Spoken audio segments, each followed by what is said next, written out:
ತಮಿಳುನಾಡಿನ ಮಧುರೈ ಜಿಲ್ಲೆಯ ತೂತುಕುಡಿಯಲ್ಲಿ 6 ವರ್ಷಗಳ ಹಿಂದೆ ಕೊರೋನಾ ಲಾಕ್ಡೌನ್ ಸಂದರ್ಭದಲ್ಲಿ ಪೊಲೀಸ್ ಕಸ್ಟಡಿಯಲ್ಲಿದ್ದಾಗಲೇ ತಂದೆ ಮಗ ಸಾವನ್ನಪ್ಪಿದ ಪ್ರಕರಣದಲ್ಲಿ 9 ಮಂದಿ ಪೊಲೀಸರಿಗೆ ಮರಣದಂಡನೆ ಶಿಕ್ಷೆ ವಿಧಿಸಿ ಮಧುರೈ ನ್ಯಾಯಾಲಯ ಸೋಮವಾರ ಮಹತ್ವದ ತೀರ್ಪು ನೀಡಿದೆ.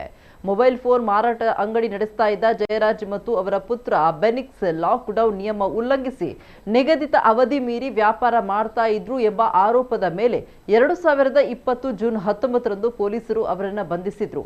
ಪೊಲೀಸ್ ಕಸ್ಟಡಿಯಲ್ಲಿದ್ದಾಗಲೇ ಅವರಿಗೆ ಗಂಭೀರವಾದ ಗಾಯಗಳಾಗಿದ್ದರಿಂದ ಆಸ್ಪತ್ರೆಗೆ ದಾಖಲಿಸಲಾಗಿತ್ತು. ಚಿಕಿತ್ಸೆ ಫಲಕಾರಿಯಾಗದೆ ಅವರು ಜೂನ್ 23ರಂದು ಮೃತಪಟ್ಟಿದ್ರು.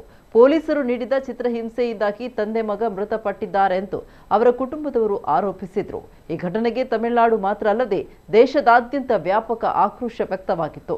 ಮದ್ರಾಸ್ ಹೈಕೋರ್ಟ್ ನಿರ್ದೇಶನದಂತೆ ಈ ಪ್ರಕರಣದ ತನಿಖೆಯನ್ನ ಸಿಬಿಐ ಕೈಗೆತ್ತಿಕೊಂಡಿತ್ತು.